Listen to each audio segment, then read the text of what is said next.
So the New York Times published an article that contained photographs, never before seen photographs inside Jeffrey Epstein's Manhattan mansion, the 7-story townhome from which he operated. You walk inside this townhome reportedly, and there are pictures everywhere of Jeffrey Epstein with just about every famous person in the world, influential politician, Hollywood celebrity, business person, wealthy business person. Jeffrey Epstein had met them. He had a photograph with them, and that photograph was prominently displayed in his townhome. Explains some of his operation, or you can see how some of his operation was bolstered by his connections. He knew everybody in a position of power. But the New York Times reveals, after having reviewed additional photographs found in Jeffrey Epstein's Manhattan townhome, disturbing images, creepy images, sexual images, images that would only be displayed by an individual who was deranged, an individual who was demented. Listen, we talk a lot about Jeffrey Epstein as it relates to government transparency. We talk a lot about Jeffrey Epstein as it relates to, how did he commit suicide when he was in prison, in the most highly secured prison facility in our country? And what's often lost in the conversation about Jeffrey Epstein are the crimes that he committed against children, which is why you and I have had this visceral reaction to Jeffrey Epstein. It's not just a matter of, the Trump administration promised us transparency when they were campaigning. That's why we cast our vote for Donald Trump, because he promised us justice. And now Pam Bondi's not telling us the truth about Jeffrey Epstein. We think there's a deep state conspiracy. That's part of it. But the other part of our visceral gut reaction to Jeffrey Epstein is the hideous, heinous, evil crimes he committed against children. And the New York Times report, their expose on Jeffrey Epstein's Manhattan mansion, gives another glimpse into this. I want to read a couple of descriptions from the New York Times of the decorations, the artwork, the photographs that lined Jeffrey Epstein's mansion. And I quote, "The entryway. Dozens of framed prosthetic eyeballs lined the entryway. A sculpture of a woman wearing a bridal gown and clutching a rope was suspended in a central atrium. And the director, Woody Allen, described how the dinners reminded him of Dracula's castle, where Lugosi had 3 young female vampires who serviced the place. In the office," the New York Times wrote, according to photos reviewed by the Times, "Mr. Epstein showcased a green first edition of Lolita, a 1955 novel in which an intellectual develops a sexual obsession with a 12-year-old girl and repeatedly rapes her." Now, you'll remember that Jeffrey Epstein's private jet was known as the Lolita Express. And the reason it was known as the Lolita Express is because on Epstein Island, the locals nicknamed it the Lolita Express because they repeatedly saw Jeffrey Epstein bringing what appeared to be underage girls back to his island. And Jeffrey Epstein had a copy of the book that inspired the nickname of his jet in his home, a first edition of Lolita, a book about an intellectual who develops a sexual obsession with a 12-year-old girl and repeatedly rapes her. The New York Times goes on and says in the massage room were paintings of naked women, a large silver ball and chain, and shelves stocked with lubricant, according to photos reviewed by the Times. Mr. Epstein regularly directed teenage girls, some recruited from middle schools in Queens, to massage him while he was naked. Sometimes he masturbated in front of them, according to court records and interviews with victims. Sometimes he raped or assaulted them. End quote. The crimes that this man committed against young girls are heinous. And this New York Times expose, listen, I'm the first person to criticize the New York Times for being biased, for being propagandists, for being outright liars, for vilifying not only their political opponents, but actually laundering the lies created by the deep state in order to take out Donald Trump. I'm talking about Russiagate, of course. But this expose gives us, in my opinion, a very chilling reminder of just how demented Jeffrey Epstein was.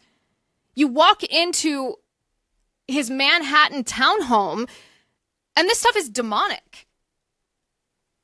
And it's an unsettling reminder of the evil that Epstein perpetrated. This is why we react so angrily when things about Jeffrey Epstein are hidden from us.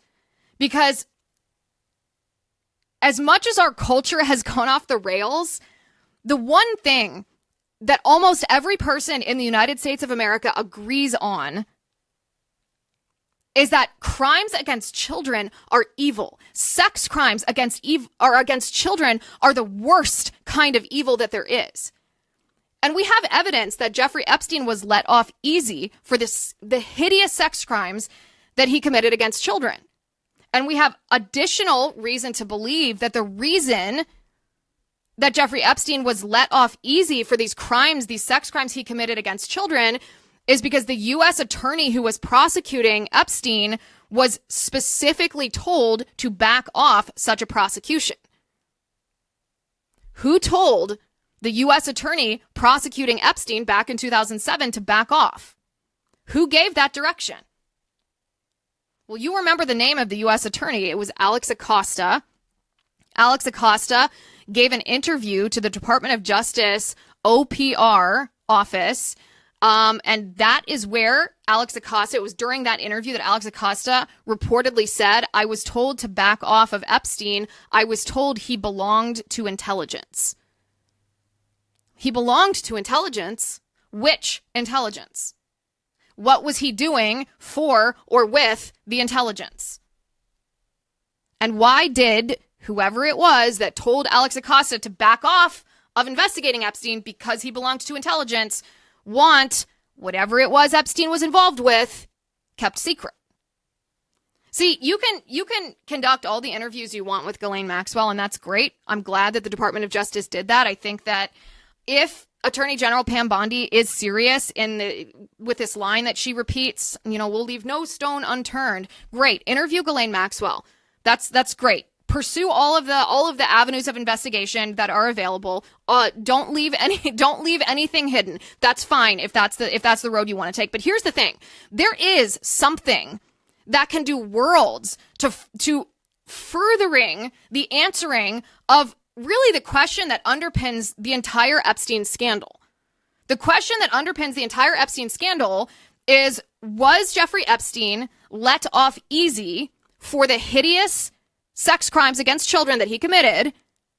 Was he let off easy because he had some association with some aspect of the U.S. federal government, some apparatus of the intelligence community or in the intelligence community? That's the $1 million question. And this question can be answered, as I said. It's great that the Department of Justice is talking to Ghislaine Maxwell. Ghislaine Maxwell was convicted for trafficking underage girls to Jeffrey Epstein. She probably knows more than she has said in the past, especially because the Department of Justice hasn't ever questioned her before Deputy Attorney General Todd Blanche spoke with her for 9 hours. That's fine. That's great. Go ahead. Keep investigating there. But there's an easier way to do this and a more effective way to do this. And I don't understand why the easier and more effective way to uncover the answer to the actual foundational question about Jeffrey Epstein isn't being done. Attorney General Pam Bondi has the authority to instruct the DOJ OPR, that stands for the Office of Professional Responsibility. Attorney General Pam Bondi has the unilateral authority to instruct DOJ OPR to release that transcript of the interview. It happened in 2020. The 2020 interview with former U.S. Attorney Alex Acosta. It's that simple. In that interview, the Department of Justice asked Acosta about Epstein's intelligence ties. But we need to know, what did they ask specifically? And what specifically did Acosta say? What did the Department of Justice not ask? The starting point to answering the foundational question that will untangle everything about Jeffrey Epstein, and not only his crimes, but his ties to the deep state, is that interview transcript. And so why has Pam Bondi not made that interview transcript transcript public yet. Listen, that day in February 27th of this year, when I was at the White House, that day that Pam Bondi gave us those infamous white Epstein binders that contained nothing, Pam Bondi sat in the cabinet room with us, and she bragged to us about creating the cover sheet for that binder. The cover sheet that said the most transparent administration in history. Phase 1, Epstein files. She said she created that. She acted like she had taken it down to the office printer and, then put it in each one of those slots in the front of the binders. She was proud of that. The most transparent administration in history, she said. This is what I don't understand. Today, Attorney General Pam Bondi has the unilateral ability to follow through on that promise that she printed on that binder. She can direct the Department of Justice OPR to release the transcript of the Alex Acosta interview. So why isn't she doing that? Again, it's fine to interview Ghislaine Maxwell. It's fine. It's good. It's shocking to me, actually, that they hadn't done this already. It's beyond mind-blowing that this has not been done. But we can cut right to the heart of this investigation. And it doesn't require 1,000 FBI agents to spend months poring over, all kinds of documents only to tell us at the end that we're not allowed to see it. It just requires Pam Bondi's signature. Give us the transcript to the Alex Acosta interview with the Department of Justice OPR, and it will begin to start unraveling the question of, was Jeffrey Epstein let off easy for these hideous sex crimes he committed against children? If he was let off easy, why was that? Was it because he belonged in some way to intelligence, like Alex Acosta said? And if so, what intelligence did he belong to, and what did he do for that intelligence? And why did that intelligence not want him to be prosecuted for child sex crimes? Was it because he threatened to reveal something that he'd been involved in with that intelligence apparatus?